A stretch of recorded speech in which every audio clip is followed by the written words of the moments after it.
and welcome, and thank you for joining us for our press conference. We are the Republican House Caucus, and today we're going to talk about our ideas for this upcoming session. As you know, our budget is going to be really tight, and we need to balance it by the end of this session, and we're looking at a $1.2 billion shortfall. Through this, we have a lot of creative ideas on how to move forward, both in education and in the economy. So thank you for joining us, and I will pass it on to our policy leader in the Hawaii Republican House Caucus, Gene. Thank you, Lynn, and thank you all for coming today. It's all about our kids, and it's all about jobs. Those are the two themes that we've got to focus on and focus on throughout, from the beginning to the end for this session. That's what's on the mind of the people of Hawaii. It's going to be on the minds of the legislators. And what we're going to do is to fill in the details with which bills and which actions this caucus is going to be taking. Let's face it, we are the highest taxed state, but we have some of the lowest achievement in education. We've got to do better. We can do better, and some of the things just need the political will to do it. We need to be student-centered and not parent-centered is one theme, for example. We say it's time to get our kids back in school and to keep their parents at work with a job. To do that, we're going to kick off with the details of priority number 1, ending school furloughs, and Representative Ching is going to give in the details. Representative Ching. The priority to end school furloughs. We understand that our teachers, we appreciate them so much. They work long hours, they do a lot for our kids, and they are to be commended. And there are a lot of well-intentioned, good people, hardworking people who do so much for our schools that they can be so proud of. But we do realize that Hawaii is only one of 2 states in the nation that does not have a law requiring a minimum of school days, instructional days. And we want to guarantee that minimum of 180 instructional days per year, and we have a bill to do exactly that. Because actually, many of you may or may not know because of the media coverage, that Hawaii's instructional time actually did rank 5th shortest in the nation. These figures were before the furlough. Number 2, in education, we would like to place the superintendent of schools within the governor's cabinet, and we have a bill to do that. Next, we would like to add legal representation for students in the collective bargaining process. We understand that children, they are our priority, and we understand that the collective bargaining process is one that many people may feel that is not something that students need to be involved in, but we do feel that their voice would add to the quality of discussions. So collective bargaining and exclusive consultation policies, right now we feel that they create an adversarial relationship between employees and employers, compromising education, and they lead to strikes, work stoppage, harmful again to education and students. And so we feel that children are Hawaii's priority. They're the future of for our state, and that it's time to take care of their needs and give them a voice. And we think that adding that voice to the mix will only enhance the discussion. And finally, but most importantly, perhaps, is opening the books. Opening the books and investigating any inefficiencies within the DOE. The last comprehensive audit of the DOE, the Department of Education, including management processes, personnel administration, and organization, took place back in 1973.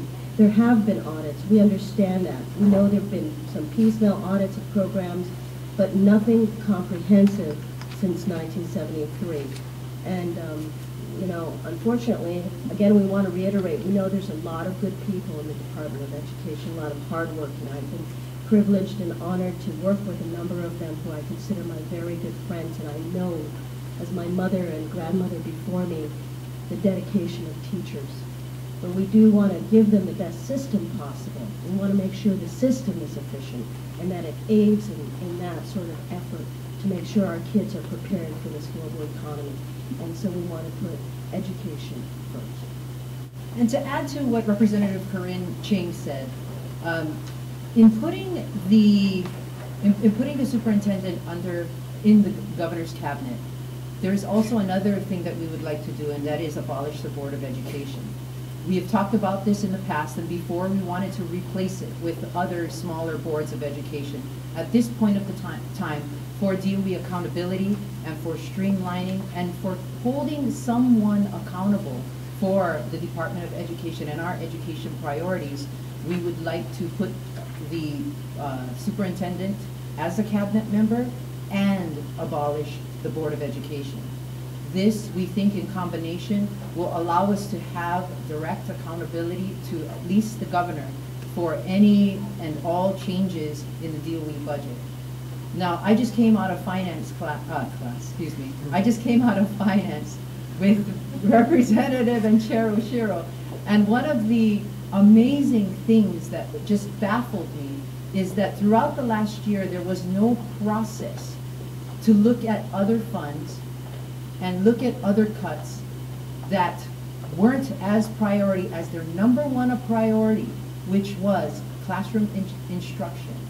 And I found that to be quite odd that we didn't have a system in place currently, right now, that goes through that process. It was interesting that you have a Board of Education that is over and oversees the superintendent and the Department of Education, and that exercise did not take place.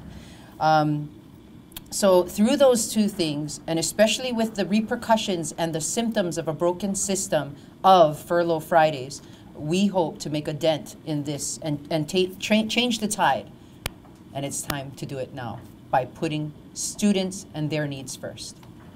I'd like to talk about jobs because that is the most important thing to families, and we're focusing on families, but jobs, that's job number one as far as I'm concerned. You know, our unemployment rate went up to 7% in November, and that is really scary, and it led to a drop in our unemployment insurance fund. So right now the government is looking at raising the unemployment insurance premiums, and these, if they go up much higher, then employers will have to let employees go. They won't be able to afford to pay the insurance premium. It's like a tax, and that means fewer jobs. So we must look for ways to ameliorate the high insurance premium. And hopefully, with the majority and the minority, will work together to find a solution to this. We have many people out of jobs, and we've seen recent losses like the Honolulu Symphony and many other businesses that are being laid off. So that's really scary. We have to prevent tax increases and also cost of living increases where possible when government is responsible for them. We want to encourage sustainability, and we want to support our small businesses here. And we have to look at ways to, for private sector initiatives for energy projects, and perhaps afford tax credits to them. We have to keep small businesses alive, and again, the unemployment insurance tax will, if we find a way to lower the tax and not hit them with a big increase, that will certainly help in that regard. We must try and streamline the permitting process. That really slows shovel-ready projects down. We hear that the Department of Education has $400 million worth of projects stuck in their pipeline, and so if those were ready to go, we'd put a lot more people to work. For too long, the status quo of government has made the people of Hawaii pay more and more and more for an inefficient government. And today we want to tell the people of Hawaii that we are listening to you.